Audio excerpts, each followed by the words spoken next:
Salve, galera! Bora para mais um React com o professor Xandão. Hoje vamos reagir a uma discussão que eu acho muito legal sobre privatizações. Ou seja, porque uma das bandeiras dos liberais, do povo da direita, é justamente que privatizar é bom porque o Estado é corrupto, porque corrupção é problemático por a entrega da qualidade dos serviços para a população. Então tem que privatizar porque o setor privado tem uma gestão melhor, tá? De tudo que é, enfim, das empresas, das pessoas, tem mais produtividade, porque buscam lucro, e se você busca lucro, você busca essa otimização de resultados. Em contrapartida, a galera da esquerda diz que privatização é ruim, porque se só busca lucro, vai trazer precarização do serviço, precarização do trabalho, precarização dos salários, o que também, no final das contas, acaba representando um fator muito importante para a desigualdade econômica e social, porque os lucros acabam indo todo para uma pequena parcela da população e o resto da população acaba ficando com um serviço ruim, com salários baixos, enfim. Essa é uma discussão muito interessante, que na verdade é uma discussão não tão acalorada, ao meu ver, porque a solução para ela é uma solução simples. A gente vê exemplos a todo momento, e é justamente isso que a gente vai averiguar agora, tá? Então, vamos ver o que eles estão defendendo. O pessoal que está a favor e o pessoal que está contra, e vamos ver quem está certo. 5, a gente vê que isso não altera o resultado fiscal. Eu confesso que nunca imaginei que estaria de acordo com Jones, em termos do que poderia ser feito se o governo gastasse menos e gastasse melhor. Essa situação da... E, assim, esse é um ponto que é pertinente e que, de fato, é um ponto que une, né, tanto a galera da esquerda como a galera da direita. O governo gasta mal, certo? Só que a galera da direita diz que o governo gasta muito. A galera da esquerda, alguns dizem que ainda gasta pouco. Mas o pouco que gasta, gasta mal. Ou seja, resumindo esse pequeno recorte de discussão. Sim, o governo gasta mal. Sim, o governo paga salários muito ruins para boa parte do funcionalismo público. O governo não cobre todas as demandas da sociedade. No entanto, você tem certos cargos, por exemplo, do judiciário, que ganham salários exorbitantes. Você vê gastos públicos para coisas sem fundamento nenhum. Ou melhor, você vê às vezes isenções, ou seja, que são receitas que deixam de vir para o governo para coisas inúteis, tá entendendo? Como, por exemplo, tem aquela entrevista do Flow que perguntam pro Bolsonaro, tá, mas e aí, o que você fez pros pobres? E o Bolsonaro fala que ele isentou o imposto de jet ski. E disse depois que é tesão dar cavalinho de pau com jet ski. Ou seja, é uma grana que ia vir pro governo que não vem mais, tá? Então, de novo, isso eu acho que dá para jogar no pacote de que o governo gasta muito mal, certo? E escolhe com critérios muito ruins aquilo que deve ser investido, aquilo que deve ser incentivado, e aí vira essa bagunça, né, que gera, de novo, essa intensa e profunda desigualdade econômico-social. Empresas estatais têm um problema não apenas do dinheiro que perde, sino com a eficiência que eles operam. Vamos tomar o exemplo na história. Os grandes escândalos de corrupção, sobretudo do governo da esquerda. E sobre essa questão da eficiência, eu sou aqui do Paraná, e o Paraná, a empresa de geração e distribuição de energia é a Copel. E a Copel já foi, no passado, uma das maiores empresas de geração e distribuição de energia da América Latina, certo? Acabou acontecendo um monte de coisa. O rolo da Copel é, assim, uma empresa, porque quando eu investi na Bolsa de Valores, há uns anos atrás, a Copel sempre foi uma empresa muito cara para se investir. Um valor das ações muito alto. Porque era uma empresa que gerava lucro, tá entendendo? Uma empresa poderosíssima. Tá? Naquela época, a Copel já tinha uma economia um pouco mista, mas o ponto é, a Copel sempre foi, cara, brutal assim, o serviço deles. Sempre foi uma empresa gigante, gigante, gigante. Lucros e lucros e com uma boa parte estatal. Eles foram comendo aos pouquinhos, comendo aos pouquinhos, comendo aos pouquinhos e agora eles privatizaram de vez, na gestão do rato. E, falando em eficiência, né? Então vamos lá. Geração e distribuição de energia. para a gente falar em eficiência de uma empresa que gera e distribui energia, a gente não tem que falar apenas do lucro dos acionistas, a gente tem que falar da qualidade da geração e da distribuição de energia para a população. É sobre isso o tema, é sobre esse o recorte do debate. A Copel, como que está a geração e distribuição de energia agora, pós-privatização? Eles fizeram uma troca de uns relógios inteligentes e blá blá blá. E assim, o discurso deles é que assim, os relógios antigos eram velhos, então não media direito, tinha gente que pagava menos do que deveria pagar, tinha gente que pagava mais do que deveria pagar. Então ele trouxe justiça, tá, nessas cobranças da tarifa. Beleza, vamos ver se é isso mesmo.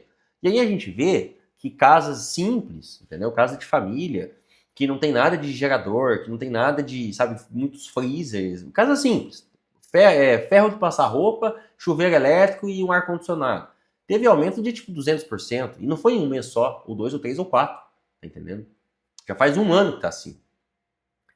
E esse é o ponto. O que vai ser feito agora? É uma empresa privada que está tendo acesso, que está gerindo a Copel. Portanto, assim, como que está essa eficiência na geração e distribuição de energia? Bem, está sendo muito eficiente para cobrar mais caro de algumas pessoas. E o mais importante, houve cortes de trabalhadores, então em áreas rurais, onde, né, por natureza, vai ser mais problemático a distribuição, vai ter mais oscilações. Tem muitos produtores rurais, pessoas de sítio, que não tem mais energia, sabe? Que é o caos. Qualquer vento derruba e demora 2, 3 dias para voltar a energia.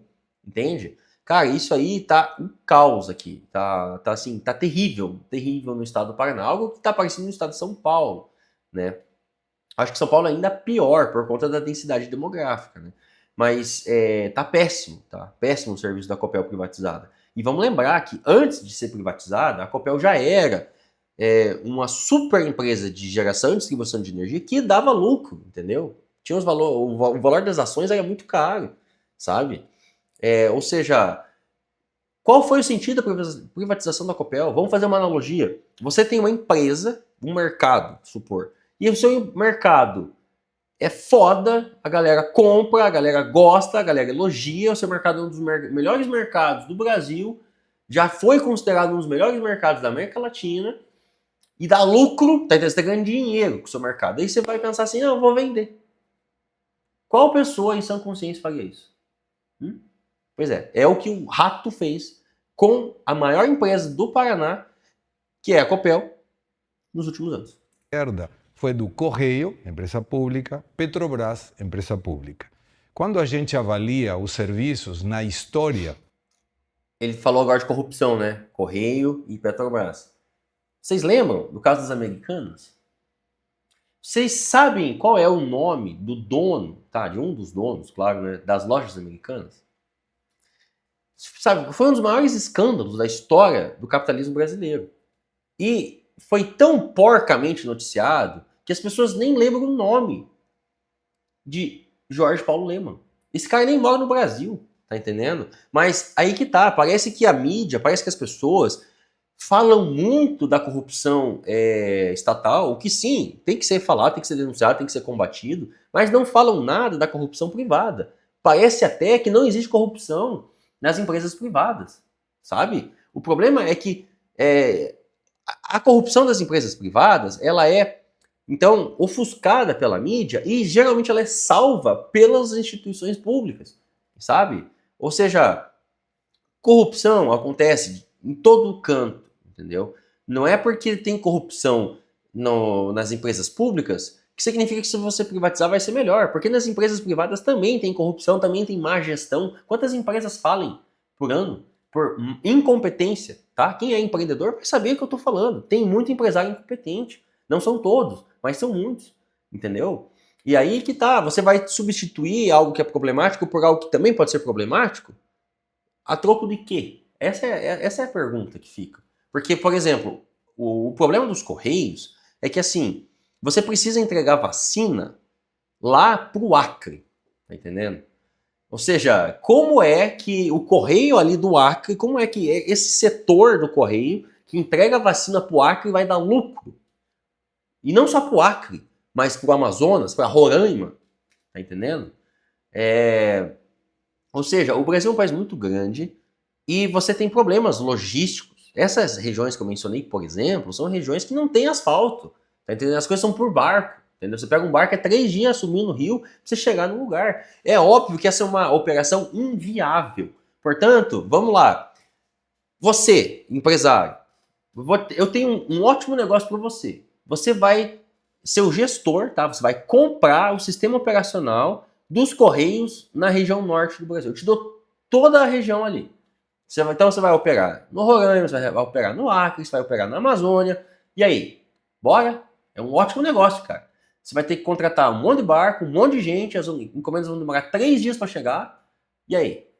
Ah, e a demanda por cartas é baixa, porque a população ali não é muito alta, uma vez que estão esparsas, não tem grandes polos, grandes cidades.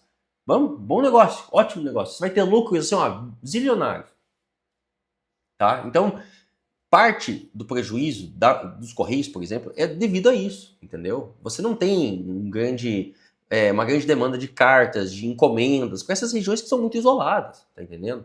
Só que você, ao mesmo tempo, precisa mandar vacina, você, ao mesmo tempo, precisa mandar, sei lá, diversos produtos, diversas coisas que são do sistema operacional do Estado brasileiro que precisa ter, só que é uma região de difícil acesso.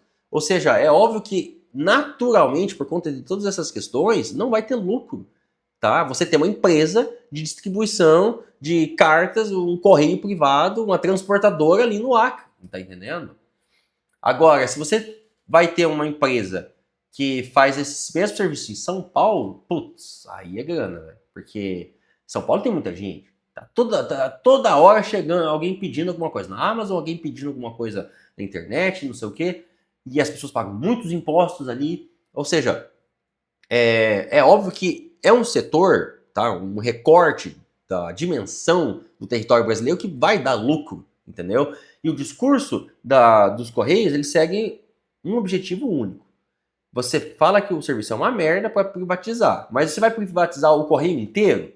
Quem que vai assumir a bucha da região norte? Quem que vai assumir a bucha do interior, dessas cidades do interiorzinho mesmo? Não precisa nem ser lá no Nordeste, no Norte, mas mesmo no Rio Grande do Sul, interior do Rio Grande do Sul, cidadezinhas lá com 2 mil habitantes. Tem que ter um sistema de correio ali, porque alguém um dia vai precisar mandar alguma coisa. Alguém um dia vai precisar receber alguma coisa. Mas aí tem 1.000 habitantes. Ou seja, os envios e os recebimentos, eles não são muito frequentes. Quem que vai assumir essa bucha, entendeu? De gerir esse lugar que obviamente vai dar prejuízo. Mas que, ao mesmo tempo, precisa ter esse tipo de serviço. Nenhum empresário vai assumir essa bucha. Portanto, quando eles falam em privatização do correio, eles querem privatizar esses setores, tá? Eles querem privatizar esses recortes da sociedade brasileira onde tem demanda, onde dá muito lucro. E o resto, a bucha, deixa para o Estado. E aí se intensifica cada vez mais o prejuízo do correio. Porque cada vez menos o correio tem o monopólio da entrega, né, das correspondências em regiões com alta demanda. E cada vez mais o correio tem apenas o monopólio das entregas nas demandas que dão prejuízo. Então o rombo vai ficando cada vez pior, sabe? Então é isso que explica o fato dos Correios. Nós tínhamos, por exemplo, eu lembro disso, sou estrangeiro, mas moro aqui há 43 anos, na época da Telesp, em São Paulo, a Telebrás em geral, o ativo que registrava ter uma linha telefônica constava no balanço, tinha demoras de anos para a gente verificar se poderia comprar uma linha telefônica ou não, e tinha mais ou menos uns 10 milhões de usuários. A partir da privatização do serviço telefônico, hoje, comprar uma linha telefônica é gastar R$10 num chip. Esse argumento, ele é tão ridículo, mas assim, chega a dar dó de quem fala isso. Porque, na verdade, é aparentemente um dos melhores. É uma das melhores cartas que esse povo liberal tem. Não, porque imagina, na época as pessoas trocavam um terreno por uma linha telefônica. E todo mundo tem um caso desse. Todo mundo tem um avô que fez algo do tipo. E, meu amigo, vamos lembrar que a tecnologia para linhas telefônicas, a tecnologia da comunicação, ela foi sendo desenvolvida desde a Segunda Guerra Mundial. Entendeu? E aí foi muita pesquisa, gasto estatal, pesquisa, gasto estatal, pesquisa, gasto estatal, para fazer um aparelho que fosse possível se comunicar numa guerra. Só que chegou num ponto, e os Estados Unidos conseguiu fazer muito bem isso, tá? Certas empresas, elas absorviam capital, absorviam investimento público para construir, para produzir itens de necessidade bélica, militar, mas ao mesmo tempo era uma empresa que produziam, sei lá, equipamentos eletrônicos da vida cotidiana doméstica. Então, com o fim da Guerra Fria, não tinha mais necessidade, por exemplo, de você ter um aparelho para guerra de celular, mas você pode usar essa mesma tecnologia e aplicar para o povo comum. E aí você abre todo um nicho de mercado novo. Então, isso vai acontecer exatamente ali a partir da década de 90, entendeu? Porque a tecnologia demorou dos anos 40 até os anos 90 para chegar no ponto do ter o celular, de ter o iPhone, de ter, sabe, rádio, comunicador de satélite, essa fita toda.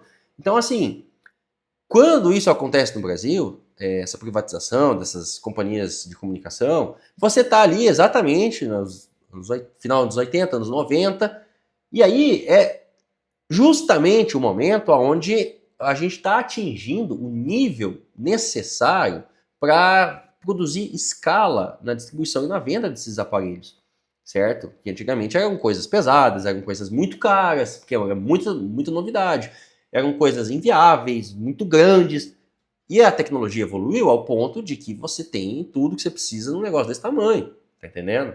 Então isso não é porque privatizou, é porque coincidiu com o desenvolvimento tecnológico, tá? Vamos lembrar que coisas eram muito tecnológicas, eram novidades assim de primeira linha, inimagináveis há 10 anos atrás. Há 10 anos atrás, tá entendendo? E daqui 10 anos em diante, o que vocês acham que vai ser a novidade do momento daqui 10 anos? Não tem nem como imaginar, não tem nem como conceber isso.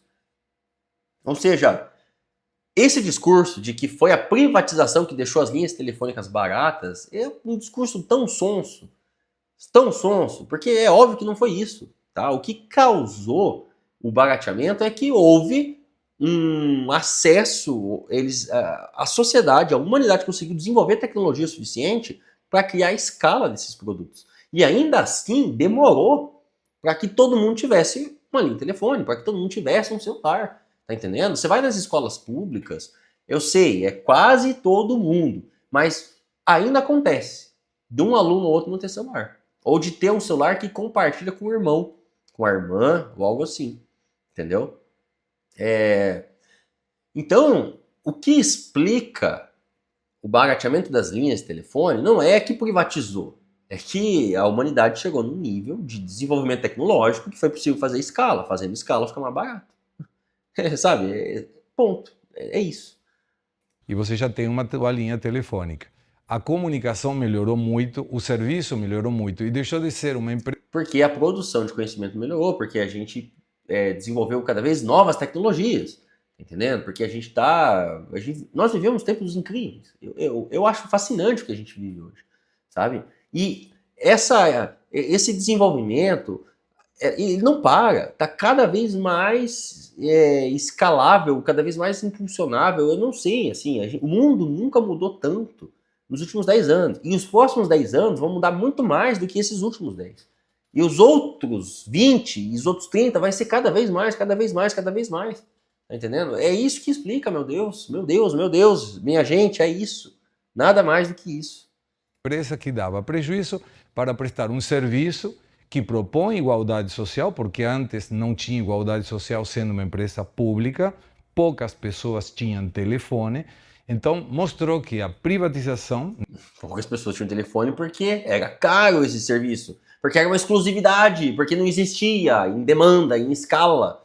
Nesse caso, pelo menos, se foi eficiente para o resultado dessa justiça social. Eu concordo com o Jones no mau uso do recurso público, porque se o governo tivesse superávit fiscal, permitiria primeiro a possibilidade de utilizar esse recurso para melhoras de serviços públicos, saúde, educação e segurança. E além do mais... Mas aí está o ponto. Para você ter melhora em serviços, você precisa de um certo investimento. Mas você não consegue fazer esse investimento se você não tira o dinheiro de algum lugar, tá entendendo? E o ponto que ele está querendo dizer aqui é que deveria tirar esse dinheiro da poupança. Não da poupança, mas do superávit, né, que vai ser um valorzinho que sobra, que poderia ir para uma, entre aspas, poupança, que daí você reinveste. Ou então é um valor que sobrou, que se fez uma economia, que daí você reinveste. E isso serve para economias domésticas. Quando eu preciso fazer um investimento, muitas vezes eu recorro a essa estratégia. Então eu ganho X, eu gastei Y, sobrou Z. Eu pego esse Z e reinvisto, eu utilizo para outra coisa para aumentar minha renda e assim por diante. Essa é praticamente a única opção que eu tenho. Eu posso fazer um empréstimo também, tá? Só que o caso do governo é diferente, porque o governo, por exemplo, o governo federal, ele emite moeda. Então, se ele precisa do investimento, ele vai aumentar o gasto, e para aumentar o gasto ele faz assim, ó, bim, surgiu moeda.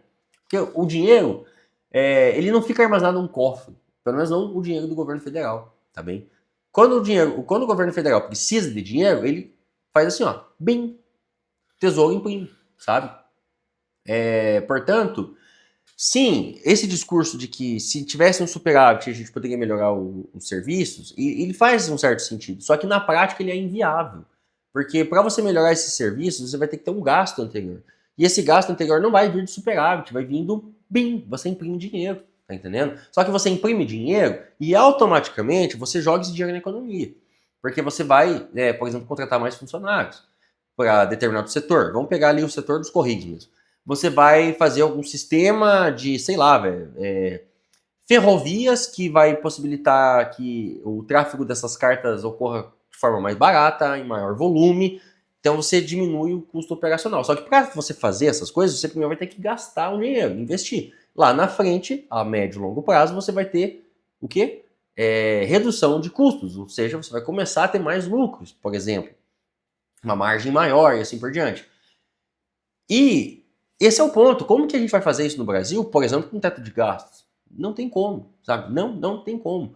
A única possibilidade para o Brasil seria justamente tirar o teto de gastos. E aí você tem que fazer esses investimentos, que esses investimentos vão gerar empregos, vão gerar valor, tá? Porque você vai contratar uma empresa que vai prestar o serviço, que vai ajudar a determinada comunidade, que vai prestar determinado serviço, que pessoas vão ser beneficiadas e essas pessoas vão consumir mais. Essas empresas vão ter que comprar produtos, comprar insumos, comprar, sei lá, equipamentos que tudo tem imposto. Ou seja, na mesma forma que o Estado está investindo esse dinheiro está voltando em forma de tributos, por exemplo, sabe? E aí você roda o ciclo da economia, entendeu? O Estado gasta, o gasto ele promove emprego, ele faz toda a volta e retorna ao Estado em forma de impostos. E os impostos daí eles são distribuídos, os impostos eles são destruídos, entendeu? Então é assim que funciona a economia. Os liberais parece que eles invertem.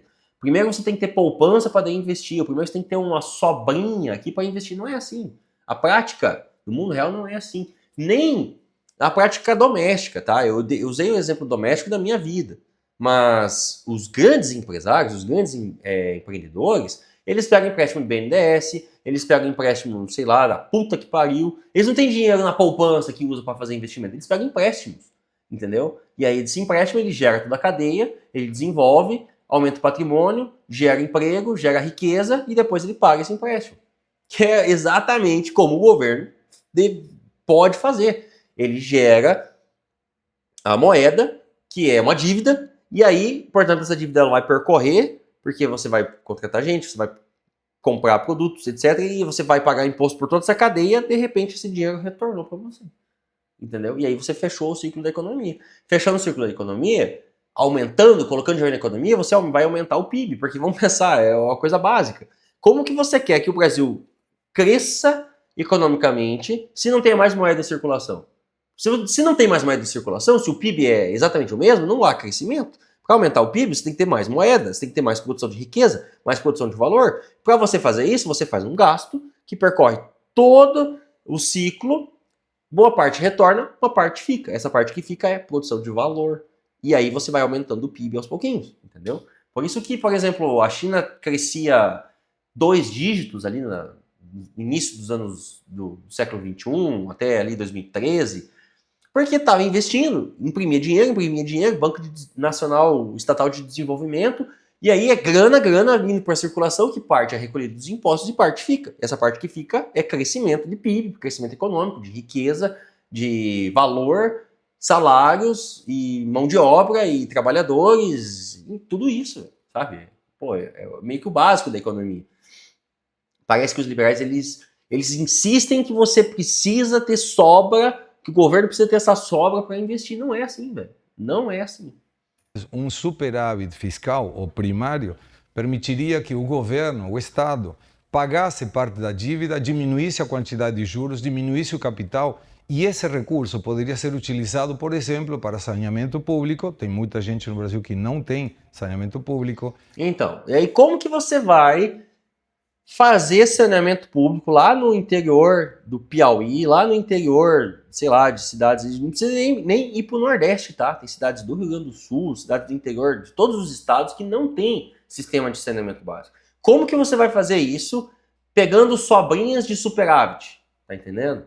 Tipo assim, para você solucionar esse problema, é um investimento pesadíssimo, sabe? Ah, a gente teve um superávit aqui de 30 bilhões. Acho que 30 bilhões você vai levar saneamento básico para todas as cidades do Brasil que não tem? Você sabe qual que é o número da porcentagem das cidades do território brasileiro que não tem acesso ao saneamento básico? Você acha que com 10 bilhões você consegue fazer isso? Você acha que com 50 bilhões você consegue fazer isso? Então, assim, é incrível o deslocamento desses caras da realidade, sabe? Eles querem solucionar o problema com uma solução que não faz o menor sentido. Não faz o menor sentido. Melhoraria a estrutura do Estado mesmo, na saúde, na educação, permitiria, por exemplo, a construção de empresa da Casa Minha Vida, ou seja, um superávit fiscal melhora a igualdade social que tanto a esquerda defende. Poderia melhorar, poderia, vou concordar com ele, mas o fato é que isso não é praticável, o fato é que isso não acontece, o fato é que isso não existe, entendeu? Me cite um país da história que se desenvolveu, que fez saneamento básico, que fez infraestrutura, que fez estrada, que fez rodovia. Me diga um país do mundo que fez isso rodando superávites. Me diga. Vou esperar um pouco. Pensa aí. Qual o país do mundo que fez superávit? Porque a China roda déficits há 30 anos. Porque os Estados Unidos roda déficit há 30 anos. O Japão roda déficits há 30 anos também. Ou seja, isso é uma teoria que não tem nenhum respaldo na prática da história, na prática econômica, tá entendendo? A única forma de você desenvolver uma nação é gerando déficits. E aí você gera déficit por um tempo que depois você vai poder gerar um superávit, enfim. Parece que o discurso do liberal é o seguinte: nunca deve ser feito déficit, só deve ser feito superávit. Só que se você só faz superávit, você acaba com a sua economia. Porque não existe déficit ou superávit isolado. Por exemplo, não existe apenas eu dever dinheiro. Não existe apenas eu gastar dinheiro. Ah, eu estou gastando dinheiro. Tá. Então quem está recebendo? Para eu gastar, alguém recebe. Certo? Para alguém ter déficit, alguém tem superávit. Entendeu? Se o governo tem déficit, quem que está tendo superávit? Primeiro ponto, pode ser um país internacional porque a gente está pagando dívida internacional, etc. Não é o caso do Brasil. Tá? O Brasil não tem dívida internacional. O Brasil, na verdade, é um credor da FMI. Então, se o Brasil gasta mais do que arrecada, com o que ele está gastando? E, de novo, a gente retorna ao início da discussão. Sim, o Brasil gasta mal. Tá? Mas, de qualquer forma, se o Brasil gastar com planejamento, com essas coisas que ele está falando, com infraestrutura, com saneamento básico, quem é que está recebendo isso? Empresas que prestam saneamento básico, empresas que prestam logística de saneamento, empresas, enfim, que vão mexer na estrutura do país. Então, se o governo tem déficit, esse dinheiro está indo para algum lugar. E esse lugar vai ser um superávit de alguém. Que, obviamente, no caso desses investimentos aqui no Brasil, é o superávit privado. Então, para as empresas privadas crescerem no Brasil, você precisa de um déficit público. Se for o contrário, se o governo está tendo superávit, se o governo está arrecadando mais do que está gastando, quer dizer que ele está gastando pouco, quer dizer que ele está colocando pouco dinheiro na economia. Se ele coloca pouco dinheiro na economia, significa que empresas privadas estão recebendo menos dinheiro, estão tendo acesso a menos oportunidades, porque não está tendo investimento, porque não está tendo obra, porque não está tendo Minha Casa Minha Vida. Ou seja, para que uma economia cresça, para que empresas cresçam, o governo precisa gerar um déficit. Porque esse déficit, esse dinheiro gasto, que não desaparece, vai para essas empresas privadas. Sabe? Eu espero que tenha ficado claro. Eu acho que eu fui didático aqui. E, bem, quero agradecer a quem está acompanhando. Terão mais vídeos nesse sentido. Apoie o canal, mande o Pix, compre os meus cursos aqui no QR Code. O canal é novo, esse incentivo de vocês é muito importante. E valeu, até a próxima.